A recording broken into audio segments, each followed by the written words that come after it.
Felicidades a todos por esta fecha. Nosotros, como hijos de Dios que celebramos el nacimiento del mundo, sí que podemos decir felicidades, porque hemos recibido el amor de Dios en nuestras propias vidas, el amor del Señor derramado en la persona de Jesús en nuestras propias vidas. Así que bienvenidos a todos, no solo a los que están aquí presentes, sino también a los que nos siguen por medio de las redes. Sean todos muy bienvenidos a este culto. Vamos a tener una lectura en Efesios capítulo 4. Efesios capítulo 4. La voy a hacer en la Nueva Versión Internacional.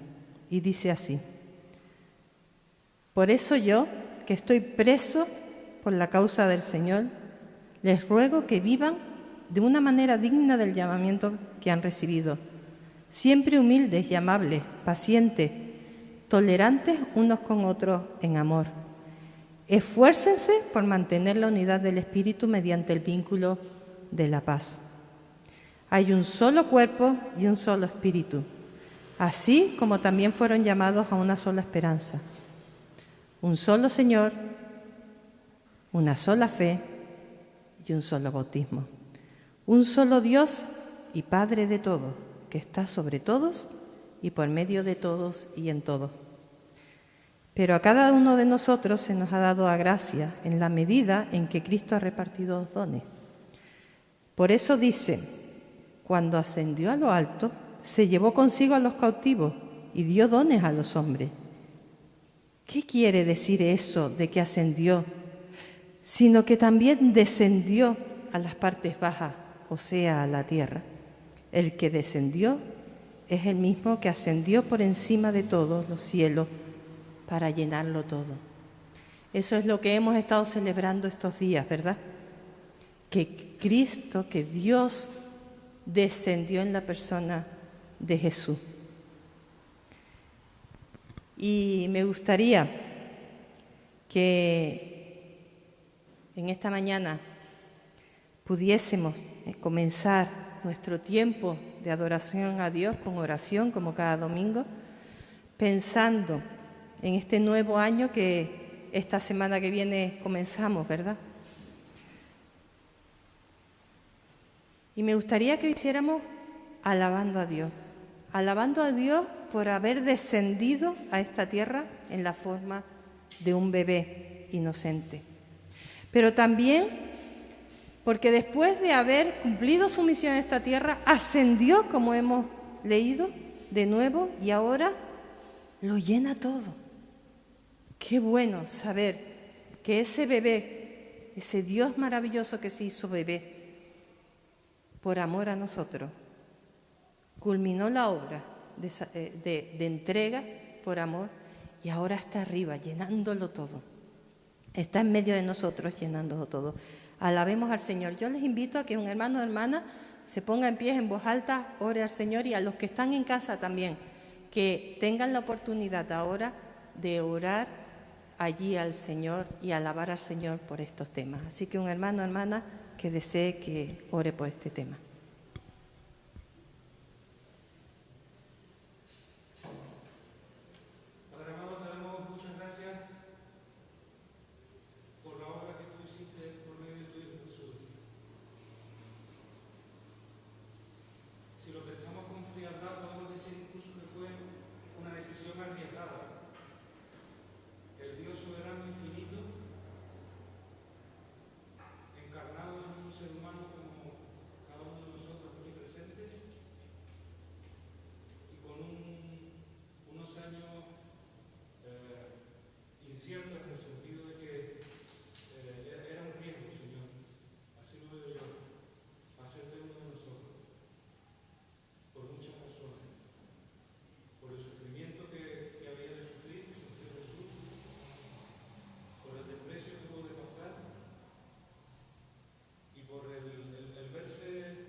Y si alabamos a nuestro Dios por su obra maravillosa, también tenemos que darle gracias, porque Él nos ha introducido en un pueblo, porque Dios nos ha dado a la Iglesia.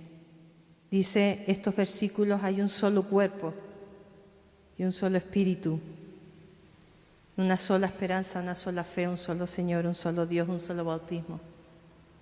Y todos pertenecemos a la familia de Dios, al cuerpo de Cristo, a la Iglesia. Y es un motivo para darle gracia, porque ha derramado gracia en nuestras vidas. Nos ha llenado de dones y nosotros somos un don para esta Iglesia. Así que les animo a dar gracias a Dios por la gracia que ha derramado en nuestras vidas y también por los dones que nos ha dado en cada uno de las personas que componemos la Iglesia, y también porque nos ha regalado la familia espiritual en la que pertenecemos. Así que cualquiera que lo desee, pues puede en voz alta dar gracias a Dios por la Iglesia y por estos temas.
En tercer lugar, pidamos a Dios que nos dé de su gracia para esforzarnos en mantener el vínculo de la paz. Dice Pablo, les ruego que vivan de manera digna del llamado que han recibido, siempre humildes y amables, pacientes, tolerantes unos con otros en amor, y esfuércense por mantener la unidad del Espíritu mediante el vínculo de la paz. Así que roguemos al Señor que Él nos dé de esa gracia para poder trabajar por la unidad del cuerpo de Cristo, y también que confesemos y pidamos perdón por las veces que en lugar de trabajar por la unidad hemos colaborado a la división, ¿verdad? O a la falta de unidad. Así que oremos al Señor. Un hermano o hermana que levante su voz en nombre de todos.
Amén. Pablo escribía desde la cárcel, con todo su amor, ¿no? Y rogaba que anduviésemos como es digno de todas estas bendiciones que Dios nos ha regalado. ¿No son todas estas bendiciones motivos para alabar a nuestro Dios? Así que en este último culto del año vamos a alabar a nuestro Dios con nuestras mentes, con nuestros corazones, más que con nuestra voz, porque ya saben que se nos recomienda o no cantar o hacerlo muy suavemente, pero sí que podemos alabar a Dios gozosos en nuestro corazón. Así que damos paso al grupo de alabanza para este tiempo de canciones a nuestro Dios.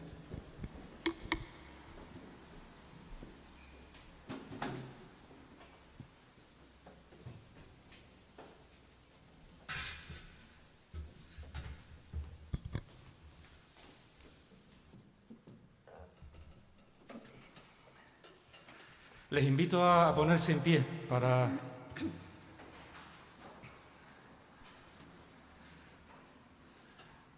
por la gracia de Dios, llenar su trono de alabanza.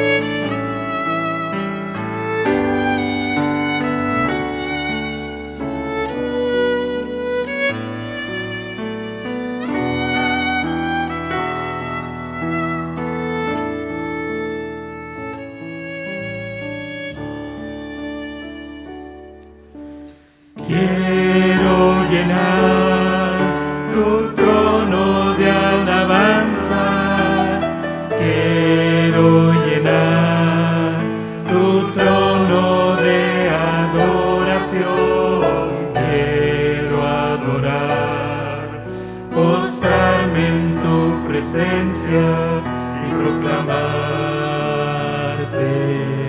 Señor. Llenar tu trono de alabanza, quiero llenar tu trono de adoración, quiero adorar, postrarme en tu presencia y proclamarte, Señor, y proclamarte.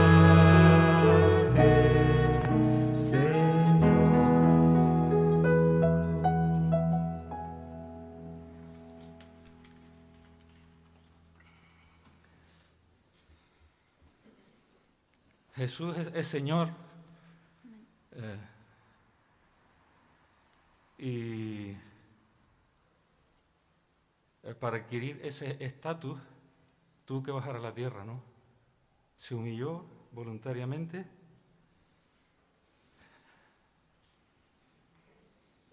vivió haciendo siempre el bien y murió por nosotros en una cruz, ¿no?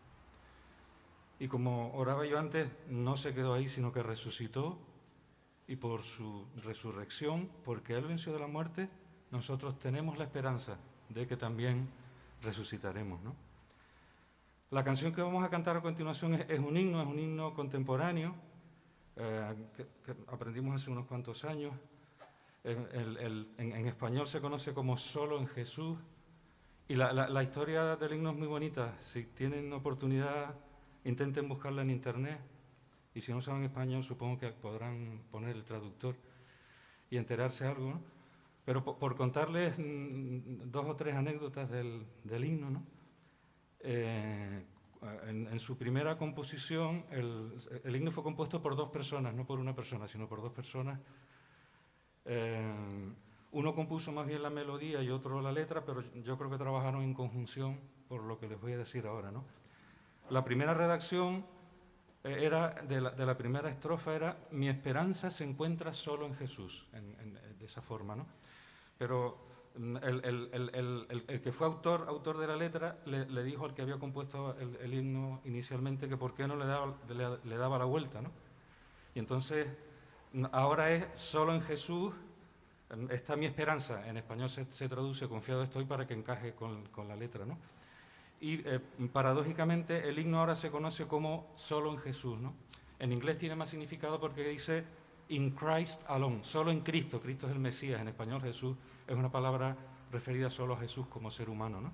Así que ese pequeño cambio de nombre supuso que el himno también se difundiese y se pusiese el énfasis en el centro del himno. El himno este es un himno dirigido a Cristo, a Jesús como Mesías, ¿no? Y es un repaso del nacimiento, la muerte, la resurrección y la esperanza de la vida eterna. Así que les animo a que vayan pensando, canten con el entendimiento, como nos exhortaba, creo que era el apóstol Pablo, si no me equivoco, uno de los salmos, ahora no me acuerdo bien. Pero bueno, vamos a cantar con todo el sentido que tiene. Solo en Jesús confiado estoy. Él es mi luz, fuerza y canción.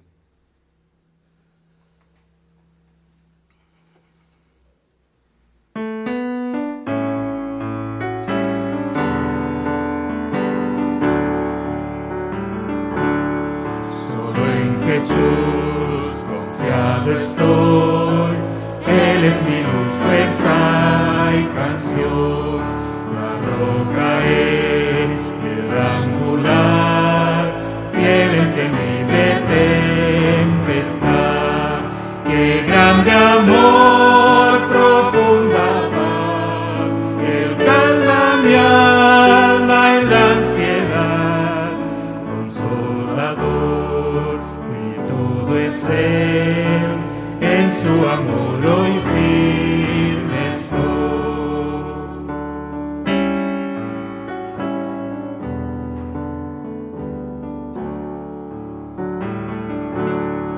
Solo en Jesús, como un bebé, la plenitud de Dios llegó, llenos de amor y de verdad. Odio, desprecio recibió, y en esa cruz cuando Él murió, el juicio de Dios se cumplió. Todo pecado allí quedó, y por su muerte vivo yo.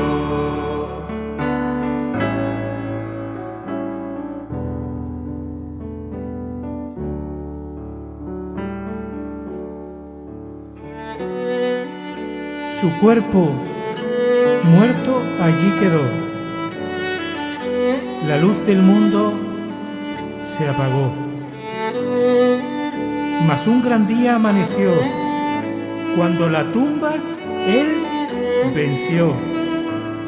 Hoy reina en gloria vencedor, y del pecado me libró. Él mío es, y suyo soy, pues con su sangre me compró.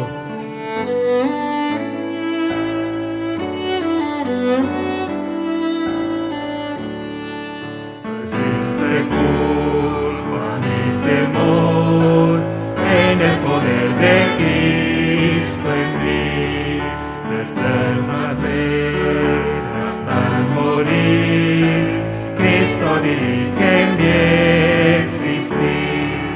No hay poder o infierno que me pueda separar de Él, hasta que vuelva, muera yo, en el poder de Cristo estoy. Hasta que vuelva, muera yo, en el poder de Cristo estoy.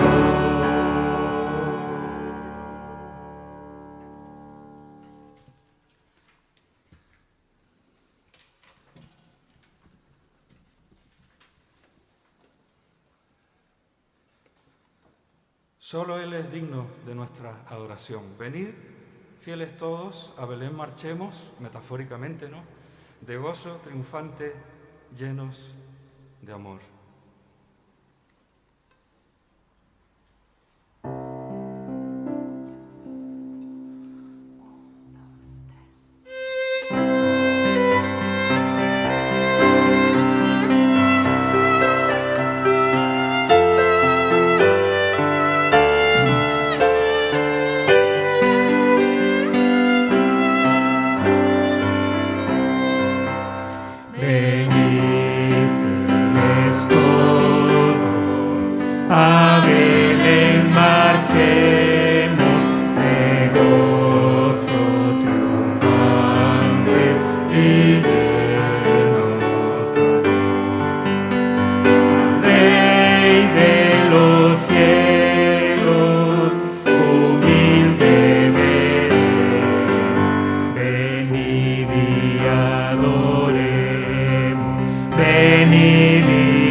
adoremos, cantad aleluya,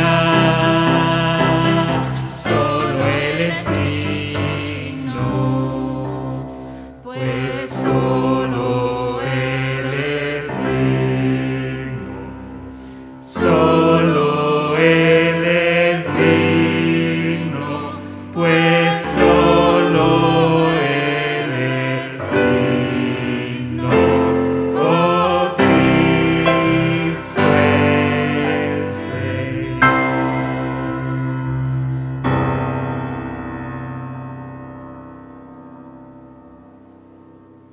Amén. Podemos sentarnos.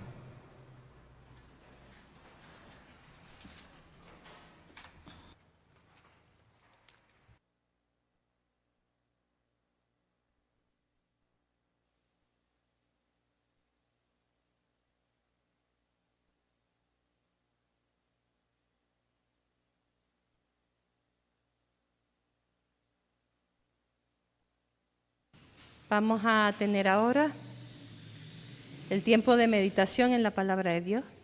Dios nos va a hablar, seguro, a cada uno de nuestros corazones en este último culto del año. La meditación la va a tener a su cargo en el día de hoy nuestro hermano Efraín Martín, y vamos a orar para que el Señor abra nuestro entendimiento, sobre todo nuestro corazón, y también le guíe a Él para decir aquello que nosotros necesitamos escuchar en el día de hoy. Sí, Padre Santo, gracias porque tú eres bueno. Eres tan bueno que descendiste, Señor, a este mundo porque nos amaba, porque moriste porque nos amaba y porque venciste la muerte con la resurrección y ahora estás llenándolo todo. Alabado sea, Señor. Y gracias porque también nos hablas, Señor. Es maravilloso pensar que tú, siendo tan grande y poderoso, te acercas a nosotros a hablarnos, a susurrarnos en el corazón, en nuestra alma, en nuestro espíritu. Que estemos dispuestos a escuchar tu voz, Señor, te lo ruego, en el nombre de Jesús. Amén.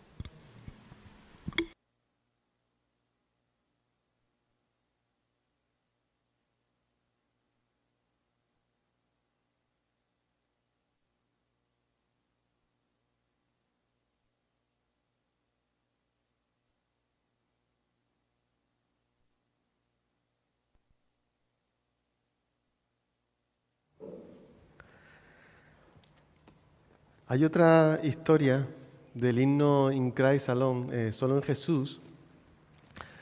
Y de hecho, las traducciones españolas, bueno, eso pasa con todas las canciones, ¿no? Pero no hay ninguna traducción española que haya sabido captar una parte de la estrofa. Supongo que Pablo habrá leído también esa historia. Hay una parte de la historia, creo que es la segunda estrofa, entre la segunda y la tercera, donde el himno dice algo así en inglés, que Jesús sufrió la ira de Dios. Y lo dice con palabras más o menos así, de esa forma clara, ¿no? Y hubo una denominación, eso está público, lo busca en internet y lo encuentra, que solicitó, porque las canciones tienen su copyright, y solicitó que para poner esa canción en su himnario podrían cambiar esa parte, porque no les gustaba eso de que Jesús hubiese recibido la ira de Dios. Y los autores de la canción se lo negaron. No sé qué pasó al final en el himnario, si la incorporaron tal como estaba o si decidieron no incorporar la canción a su himnario. Y si ves las versiones en español, esta es una de las, porque yo le rogué que por favor buscaran una versión que se acercara a esa parte porque vamos a hablar de eso. Lo estoy comentando porque vamos a hablar de ese tema.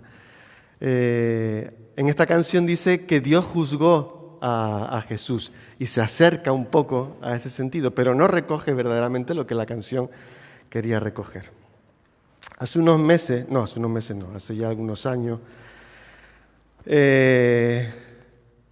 por aquí debajo, yo subía para mi casa y había supuestamente una pareja, era un chico y una chica joven, yo creo que no llegarían, estarían en torno a los 20 años, y el chico estaba gritando. Yo nunca en la vida había visto, ni siquiera recuerdo en películas gritar de esa forma. El chico no decía nada, solo gritaba, gritaba y gritaba y gritaba, y gritaba lleno de ira, una ira pero espeluznante. Me asusté, yo soy muy asustadizo, muy miedoso, me asusté, pero me paré porque no sabía que iba a responder. Estaban discutiendo por un móvil. O sea, yo veía al chico que trataba de cogerle a un móvil a la chica, ¿no? En ningún momento le pegó, en ningún momento le hizo daño. Ella estaba muerta de miedo, probablemente más que yo. Y paré el coche y simplemente me quedé mirando. Ella le decía que se calmara, al final él se calmó. Yo no escuché las conversaciones y al final se fueron y me fui. Me fui con un montón de miedo y con un montón de culpa encima. Porque supongo que eso en algún momento se iba a repetir. Y no sabía hasta qué punto ese chico, qué es lo que iba a hacer con esa ira que tenía encima. Dallas Willard, un autor que menciono frecuentemente, en un libro suyo que se llama La Divina Conspiración, dice: la mayoría de la gente anda con una carga de ira a cuestas. Desde que lo oí se me quedó esa frase porque creo que refleja algo de la realidad. Y quien más, quien menos en esta situación de pandemia hemos visto y apreciado y vivido alguna situación en la que alguien ha expresado su ira. Porque esta situación produce tensión y hace que nos estemos mal y que en algún momento muchas personas al final expresen con mayor o con menor intensidad nuestra ira. No pretendo ahora dar un curso sobre la ira, o sea, lo que he estado pensando es tan extenso, es tan complejo y con tantos matices este tema, que hablo de él con mucho temor y temblor. No pretendo ahora dar un curso sobre herramientas acerca de cómo manejarla, cómo expresarla, como muchas cosas que se podrían hablar acerca de la ira, que son muy importantes. Me gustaría sobre todo expresar una verdad. La última vez que prediqué, hace unos meses, hablé de la vergüenza. Y cómo la cruz tenía que ver, la muerte de Jesús en la cruz tenía que ver también con nuestra vergüenza. Y hoy voy a hacer lo mismo con la ira. Sin pretender abarcar todo el tema, sí quiero que pensemos que pensar y reconocer y entender lo que hizo Jesús en la cruz también puede afectar, además de lo impresionante que espero que entiendan, lo que significó ese acto con respecto a esa faceta de la ira, pero también puede afectar a nuestra ira y a cómo la manejamos. Así que yo les voy a pedir que sí tengan una actitud crítica acerca de lo que digo, porque puedo decir, soy humano, soy muy humano, en el sentido de que soy muy débil y puedo cometer, y con toda probabilidad cometeré algún error en lo que voy a decir. Pero a pesar de los errores que pueda decir, que puedas tener un corazón acerca de tu propia ira, nuestra propia ira, y cómo al acercarnos a Dios de alguna forma puede afectar para bien a saber manejar y a saber vivir esa emoción que todos compartimos. ¿Qué es la ira? Estas son unas cosas que voy a decir brevemente para ponernos al día en cuanto a eso, ¿no? Pero la ira es una emoción, una de las emociones que sentimos, ¿vale? Que afecta a todas nuestras emociones, afecta a nuestro pensamiento, afecta a nuestro cuerpo y afecta a nuestra voluntad. Al final reaccionamos con todo nuestro ser cuando la ira nos invade. Iras menos intensas a iras muy intensas. Esto es igual, esto es una posibilidad, no quiero decir que esto es así de amplio, pero surge cuando vemos que algo es injusto. Ya sea que nos lo hayan hecho nosotros, ya sea que se ha producido en otras personas. Y en ese sentido la ira tiene un aspecto positivo, porque la ira de alguna forma busca restaurar la justicia, busca castigar la injusticia. Y toda injusticia debe ser castigada, y mencionaré eso más adelante. Y se indigna, y cuando se indigna, busca producir cambios para que esas cosas no se produzcan. Supongo que cuando se luchó en contra de la esclavitud, por ejemplo, las personas que lo hicieron lo hacían con cierta indignación que les hacía moverse a cambiar la situación de la esclavitud, porque no podían permitir eso. Y en ese sentido, la ira de alguna forma trae algo bueno. La ira también, dentro de las pérdidas, bueno, en realidad toda pérdida es una injusticia, lo podemos mirar de esa forma, pero cuando se produce un sentimiento de pérdida y de dolor, la ira forma una parte de la recuperación. No se puede negar y tapar y dejar ahí. No está enfadado. ¿No? Cuando surge la ira por el dolor, bien manejada, tiene su parte de recuperación de la persona. Y si queremos leer y estudiar y pensar sobre eso, podemos verlo en el libro de Job, por ejemplo. Ahora, ¿qué es lo que pasa con nuestra ira? Que normalmente, como seres humanos, valoramos las situaciones injustas de forma inadecuada. Muchas veces nos enfadamos cuando no se ha producido de verdad una injusticia. Simplemente nuestro egoísmo ha hecho que no hayan salido las cosas como nosotros querramos y nos enfadamos por eso. También porque nuestra reacción que surge de la ira es inadecuada. Hacemos cosas que lo que hacen es producir más daño y hace que otros se airen también y somos nosotros los que empezamos a hacer cosas injustas y malas e incorrectas porque nos dejamos llevar por nuestra ira. Y porque no solemos dejar dar paso a la misericordia y al perdón. Y no sigo con esto porque vamos a hablar de esto más adelante. ¿Qué dice la Biblia de forma somera y unas poquitas cosas acerca de la ira de Dios? Porque Dios también tiene ira. El ser humano ha provocado la ira a Dios. Esa expresión se utiliza varias veces. Deuteronomio 32:6. Voy a ir leyendo yo algunos textos, sin buscarlos me refiero, sin dar tiempo a buscarlos. Deuteronomio 32:16 dice: le despertaron a celos con dioses ajenos, lo provocaron a ira con abominaciones. Está hablando de su propio pueblo. Ese pasaje es el cántico de Moisés. Y no pretendo interpretar ahora todos los textos que voy a mencionar, ¿vale? Pero de alguna forma está hablando del proceso de liberación, pero también habla de los tiempos en los que el pueblo hizo enfadar y provocó la ira a su Dios. Efesios 2:3 dice que cuando nosotros no conocíamos a Cristo, nosotros éramos hijos de la ira. Y a lo que se refiere es que está hablando de que éramos merecedores de padecer la ira de Dios. Literalmente dice: entre los cuales también todos nosotros vivimos en otro tiempo en los deseos de nuestra carne, hablando de lo que vivíamos antes, haciendo la voluntad de la carne y de los pensamientos, y éramos por naturaleza hijos de ira, lo mismo que los demás. Hay varios pasajes en el Antiguo Testamento, voy a solo mencionar uno, en los que se habla de la copa de la ira y que la copa de la ira de Dios se derrama. Uno de ellos es Salmo 75:8. Dice así: porque el cáliz, algunas versiones dicen la copa, el cáliz es una copa, porque el cáliz está en la mano de Jehová y el vino está fermentado, lleno de mistura, y él derrama del mismo. Hasta el fondo lo apurarán y lo beberán todos los impíos de la tierra.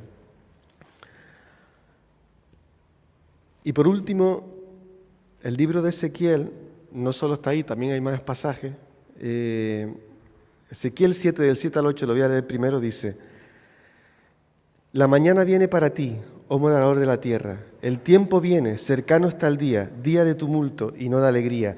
Sobre los montes, ahora pronto derramaré mi ira sobre ti y cumpliré, y esa es la palabra que quiero destacar, y cumpliré en ti mi furor, y te juzgaré según tus caminos y pondré sobre ti tus abominaciones.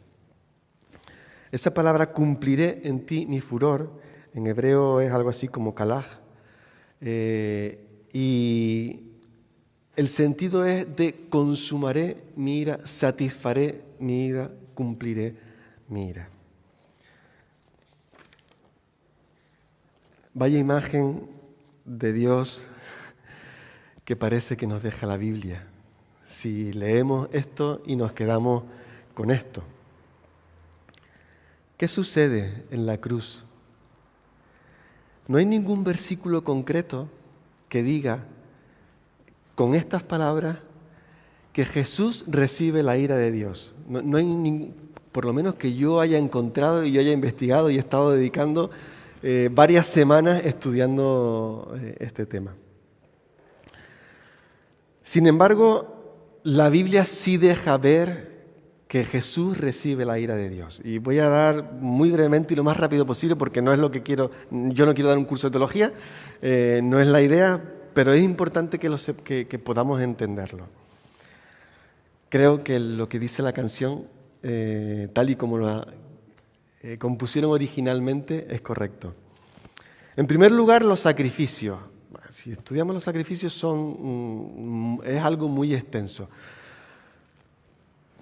Uno de los sacrificios que se hacía una vez al año, el animal no se mataba, creo que no se mataba en ese lugar, pero en lo que era la parte más íntima, por así decirlo, del templo o del tabernáculo, según en qué época hablamos, el lugar santísimo, ahí estaba el arca. Y encima del arca había una tapa, lo que suele hacer encima de los arcas y de los cajones. Y en ese cajón había dos ángeles que estaban más o menos así, uno así y otro así, se tocaban las alas, bueno, con más alas, yo solo tengo 2 brazos, pero tenían más alas y las alas se tocaban, ¿no? Y eso se llamaba el propiciatorio, esa tapa. Y ahí una vez al año sacrificaban varios animales, alemanes no, por favor, animales, varios animales, y se traía la sangre y se salpicaba la sangre a esa tapa, al propiciatorio. Lo puedes leer, en Éxodo 25 está la descripción del propiciatorio y en Levítico 16 está la descripción de la fiesta en la que se hacía eso. ¿Por qué propiciatorio? Porque se buscaba que la actitud de Dios hacia su pueblo, que debería ser la de la ira, la del enfado, por la rebelión de su pueblo, se convirtiera en algo propicio para Dios. Y Dios estuviese propicio y dispuesto a aceptar y a vivir con su pueblo. En la carta de Romanos, al principio, Romanos 1, esos versículos no los redacté en el papel, tengo que buscarlos y quiero leerlos. Romanos 1:18. Pablo en los primeros capítulos de Romanos está argumentando de cómo nosotros somos pecadores y no tenemos nada para merecer ningún favor de Dios. Y 1:18 dice, porque la ira de Dios se revela desde el cielo contra toda impiedad e injusticia de los hombres que detienen con injusticia la verdad. Todos merecemos la ira de Dios. Este texto sí es muy explícito acerca de eso. Y más adelante, en 3:25, habla acerca de Jesús.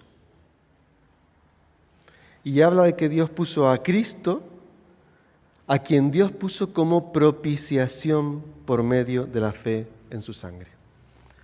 Y como dije, aunque no dice no hay exactamente esa relación directa en un texto de que Dios ha manifestado su ira en su Hijo, en Jesús, de alguna forma decirlo, sí está esta realidad de que Jesús hizo propiciación para nosotros. Hay otros textos en el que se habla. 1 Juan 4:10, por ejemplo, también se habla de la misma verdad.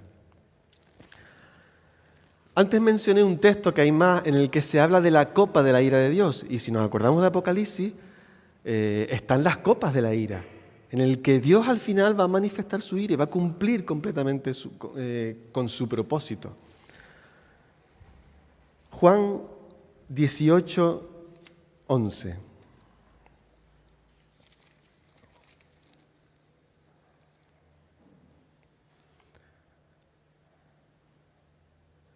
Estoy en Juan.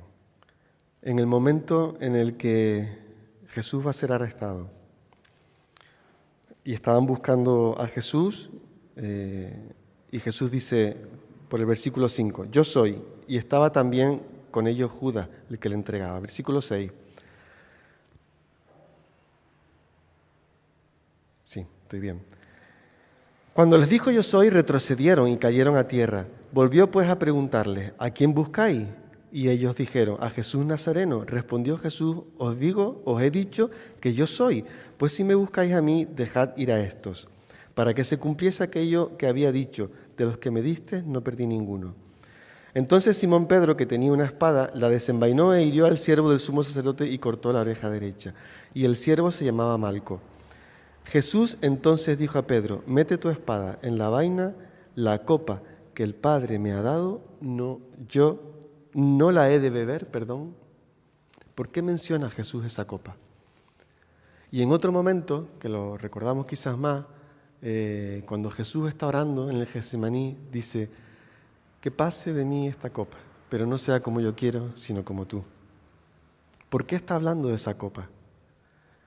Las veces que se habla de la copa en el Antiguo Testamento suele ser siempre para hablar de la ira de Dios. Y por último, si vemos el texto de Isaías 53, también vemos cómo Jesús no se habla en términos de ira, pero sí hace una sustitución por nuestro pecado y por nuestro castigo. Es esa más bien la idea que se expresa en Isaías 53. Y por último, y esto lo digo con cierta duda, cuando Jesús dice, consumado es, me pregunto si entre muchas cosas que estará diciendo, está pagada la deuda, todo se ha acabado, hay mucha información en esas palabras, es una sola palabra en realidad en griego, tetelestai, pero si también estaba pensando Jesús en la consumación de la ira de Dios, tal y como leímos en el texto de Ezequiel. El amor de Dios no disminuye, no se vuelve menos increíble al reconocer la ira de Dios, sino todo lo contrario. Sabiendo que Dios tenía que vivir, que satisfacer su ira y que en vez de dirigirla hacia nosotros los seres humanos, la haya desplazado hacia su Hijo, habla enormemente de cuánto nos amaba y cuán grande es el corazón de Dios. Dios no es un Dios, entre comillas, entiéndanme, bonachón de, no importa, no pasa nada, lo dejamos pasar. No es eso lo que sucedió en la cruz. No hay nada, no hay ningún pecado que se haya podido dejar pasar. Todo pecado, toda vida pecadora merecía recibir la ira de Dios. Todo pecado y toda cosa que se haya en este mundo se va a satisfacer en la ira de Dios, o la ira de Dios se va a satisfacer en esas personas. Solo hay dos posibilidades. O se hace en mi vida o la recibe Jesús. Solo hay dos posibilidades.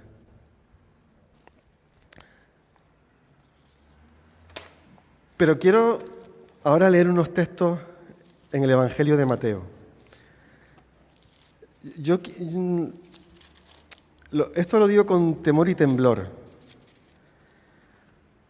Cuando Jesús está en la cruz, según lo que acabamos de ver, está recibiendo, entre otras cosas, no es el único aspecto de la cruz, estoy hablando de una de las facetas de lo que sucede en la cruz. El tema de la cruz es muy amplio. Pero una de las cosas que sucede es recibir la ira de Dios. ¿Y qué está sucediendo mientras el Padre descarga su ira en su Hijo, a quien ama profundamente, por amor a nosotros, mientras el Hijo está recibiendo la ira de su propio Padre por amor a nosotros? ¿Qué es lo que sucede a su alrededor? Mateo 26, 51 y 52. Estos sí los tengo aquí escritos, para ir un poquito más rápido. Cuando lo estaban arrestando, lo leímos también un poco en el texto de Juan, pero uno de los que estaban con Jesús, extendiendo la mano, sacó su espada e hiriendo a un siervo del sumo sacerdote, le quitó la oreja. Entonces Jesús dijo, vuelve tu espada a tu lugar, porque todos los que tomen espada, a espada perecerán. Momentos de tensión y de ira por parte de uno de sus discípulos, sacando su espada. En el versículo 55, en ese momento de arresto también, en aquella hora dijo Jesús a la gente, como contra un ladrón habéis salido con espadas y con palos para prenderme, cada día me sentaba con vosotros enseñando en el templo y no me prendisteis. Manifestaciones de violencia, de temor a rebelión, manifestaciones de ira. Cuando está con Caifás, los mismos sacerdotes, 26 del 63 al 68. Mas Jesús callaba. Entonces el sumo sacerdote le dijo, te conjuro por el Dios viviente. Imagínense lo que tienen que sonarle estas palabras al propio Jesús, que están hablando de su Padre. Te conjuro por el Dios viviente que nos digas si tú eres el Cristo, el Hijo de Dios. Jesús le dijo, tú lo has dicho. Y además os digo que desde ahora veréis al Hijo del Hombre sentado a la diestra del poder de Dios y viniendo en las nubes del cielo. Entonces el sumo sacerdote rasgó sus vestiduras diciendo, ha blasfemado. ¿Qué más necesidad tenemos de testigo? He aquí ahora mismo habéis oído su blasfemia. ¿Qué os parece? Y respondiendo ellos dijeron, es reo de muerte. Entonces le escupieron el rostro, le dieron puñetazos y otros le abofetearon diciendo, profetízanos, Cristo, ¿quién te golpeó? Pedro mismo cuando le estaba negando, en la última de las negaciones, 26:74. Entonces él comenzó a maldecir y a jurar, no conozco al hombre. Y enseguida cantó el gallo. Ante Pilato, cuando Jesús les ofrece a quién libramos, a Barrabás o a Jesús. Mateo 27, 21 y 23. Y respondió el gobernador, les dijo, ¿a cuál de los dos queréis que os suelte? Y ellos dijeron, a Barrabás. Pilato les dijo, ¿qué pues haré con Jesús llamado el Cristo? Todos ellos dijeron, sea crucificado. Y el gobernador les dijo, pues qué mal ha hecho. Pero ellos gritaban aún más diciendo, sea crucificado. No creo que esto se pueda decir con otra cosa que no sea la ira. Los soldados, Mateo 27, 26 al 31. Entonces les soltó a Barrabás y habiendo azotado a Jesús, le entregó para ser crucificado. Entonces los soldados del gobernador llevaron a Jesús al pretorio y reunieron alrededor de él a toda la compañía. Y desnudándole, le echaron encima un manto de escarlata y pusieron sobre su cabeza una corona tejida de espinas y una caña en su mano derecha, e hincando la rodilla delante de él, le escarnecían diciendo, salve rey de los judíos, y escupiéndole tomaban la caña y le golpeaban en la cabeza. Después de haberle escarnecido, le quitaron el manto, le pusieron sus vestidos y le llevaron para crucificarle. Y en la cruz, Mateo 27, 39 y 44. Y los que pasaban le injuriaban meneando la cabeza y diciendo, tú que derribas el templo y en 3 días lo reedificas, sálvate a ti mismo. Si eres hijo de Dios, desciende de la cruz. De esta manera también los principales sacerdotes, escarneciéndole con los escribas y los fariseos y los ancianos, decían, a otros salvó y a sí mismo no se puede salvar. Si es el Rey de Israel, descienda ahora de la cruz y creeremos en él. Confío en Dios, líbrele ahora si le quiere. Porque ha dicho, soy hijo de Dios. Lo mismo le injuriaban también los ladrones que estaban crucificados con él. Jesús no solo recibió la ira inmerecida, pero justa de Dios. Jesús recibió la ira inmerecida e injusta del ser humano. Jesús en aquel momento parece que atrae toda la ira de Dios y nuestra hacia sí mismo. Jesús, el Hijo de Dios, el que podría haber en aquel momento expresado su ira hacia toda la humanidad, lo que hace es sufrir la ira de Dios y aguantar la nuestra por amor de nosotros. Porque ¿en quién de todas estas personas no podríamos estar nosotros? ¿Quién no hubiera huido? Aunque no se dice nada de los que huyeron, no es de extrañar que se sintieran defraudados. Sabemos que se sintieron defraudados y que en ese sentimiento de defraude hayan sentido enfado hacia el mismo Jesús. No es de extrañar. Y quizás se representa en Pedro. Y los sacerdotes se enfadaron, y los soldados se enfadaron, y los soldados que estaban a su lado se enfadaron con él. Todos se enfadaron con él. Estamos representados en cada una de las personas que acabamos de leer. Y para terminar, quedan 5 minutos. ¿Qué tiene que ver esto con nosotros? La Biblia, lo digo muy rápido, la Biblia tiene momentos en los que admite la ira. Hay ejemplos de personas que se airaron y tenemos el ejemplo mismo de Jesús. Y tenemos una cita de Pablo que citamos mucho, airaos pero no pequéis. Sin embargo, son mucho más extensas las palabras a la hora de reprender la ira.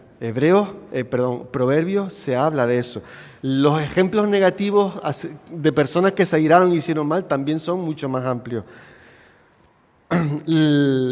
Pablo, a pesar de que dice esa cita, dice que nosotros éramos hijos de la ira, además dice varias veces que desechemos la ira, y también en contraste con los frutos del Espíritu están los frutos de la carne, y los frutos de la carne está la ira. Así que la tendencia, si es por nivelar, hay una tendencia mayor a que no manifestemos nuestra ira que a que lo hagamos. Y yo no digo que tengamos que negar la emoción cuando la tenemos. Tiene su momento, tiene su razón de ser, e incluso, como dije, en los momentos de dolor es un proceso por el que tenemos que pasar. Y lo vemos en Job y lo vemos en los Salmos también, manifiestan algunos salmistas su ira.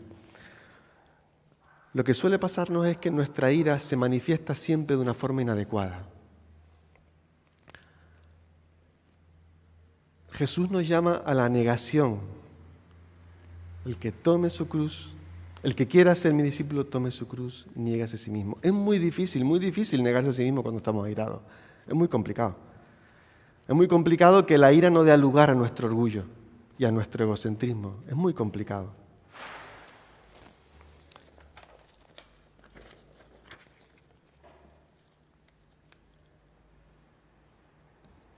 No. El resultado de la ira, el resultado final de la ira suele ser ponerle fin a un conflicto, rápido. Nos airamos, si la persona que tenemos enfrente es más débil que nosotros, se achanta y se acabó el conflicto.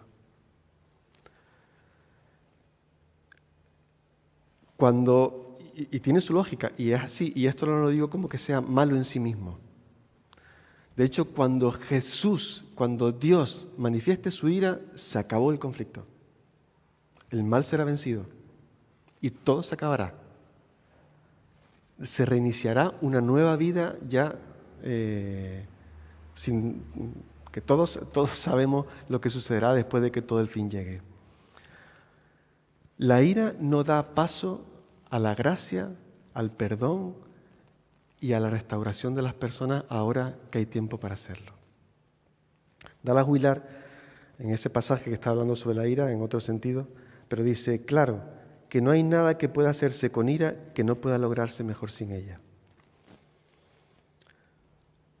Cuando Jesús muere, maneja la ira de una forma muy distinta, dando la posibilidad a la salvación para nuestras vidas, dando la posibilidad a restauración, a cambio de corazón, a experimentar el amor, a todo el fruto del Espíritu Santo del que habla Pablo. Y concluyo, aunque hay momentos, repito, en que la emoción de ira está totalmente justificada, debemos tener cuidado y debemos trabajar para que no se manifieste de una forma incorrecta, de tal forma que produzca más ira y más daño y seamos nosotros los que acabamos cumpliendo y haciendo la injusticia. Que no quiere decir negar y esconder y reprimir el sentimiento que tenemos. No estoy hablando de eso. En la manera en la que estamos cerca de Jesús, en la manera de que vivimos en Cristo, con todo lo que eso significa, me quedan un minuto. Vamos a ser cada vez más como Jesús. Ya les dije que no les iba a dar ninguna herramienta práctica, pero si nos empeñamos en pensar, en estar junto a Jesús, en buscar a Dios, nuestra ira vamos a ir manifestándola como Él la hizo, y hasta quizá vamos a llegar a ser canalizadores de la ira de los demás, como Él lo hizo. La ira ahora está suspendida y tenemos un tiempo de gracia para con nosotros y para con las personas que nos rodean. En el libro de Romanos, este texto lo dejé para este momento, en el que ya vimos que se habla de que la ira estaba sobre nosotros y que Dios había puesto a Jesús como propiciación.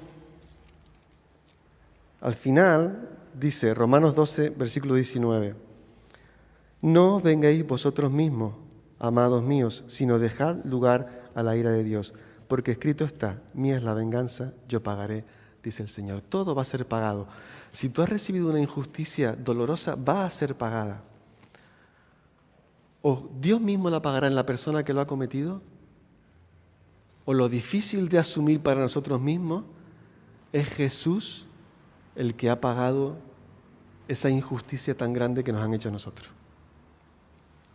Ahí está la dificultad del perdón. Porque el perdón no es dejar pasar, el perdón es asumir que los daños que hemos hecho nosotros y que han hecho otras personas a nosotros, lo ha recibido Jesús. Te animo a que dediques tiempo a meditar en la cruz de Cristo, en muchos aspectos y entre ellos en este. Quizás tengamos también en nuestro proceso de maduración la oportunidad ya no solo de ser capaces de acercarnos a Jesús a cómo Él manejaba su ira, sino también a ser portadores de gracia en medio de situaciones de ira. Y nuevamente no es que tenga herramientas ni cosas que debemos hacer para hacer eso, sino porque nos vamos convirtiendo en personas como Jesús. Y quizás en algún momento nos vemos en una situación en que como Jesús nos convertimos incluso en personas que recibimos esa ira para dar lugar a la gracia en la vida de las demás personas. Amén.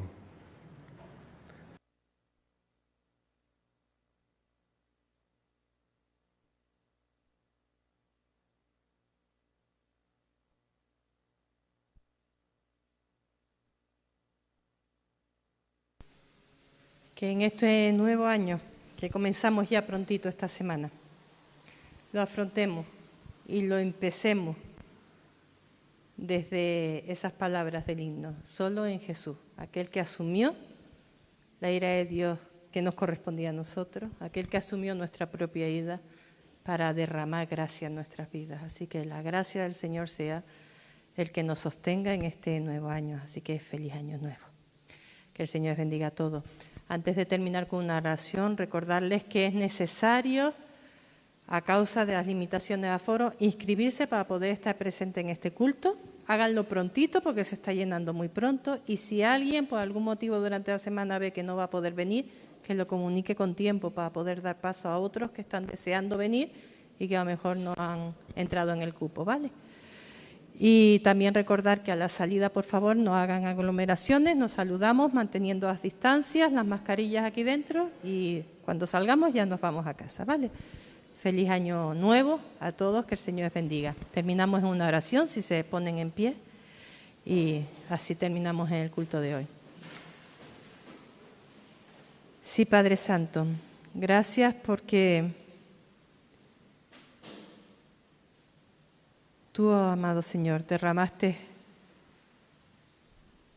tu ira en nuestras vidas, Señor, no las diste a nuestras vidas, sino las pusiste en la vida de Jesús. Gracias, Señor Jesús, por querer asumir la ira de tu propio Padre. Gracias, oh Señor, porque por tu entrega, por estar dispuestos a sufrir todo eso, nosotros podemos experimentar tu gracia y tu amor.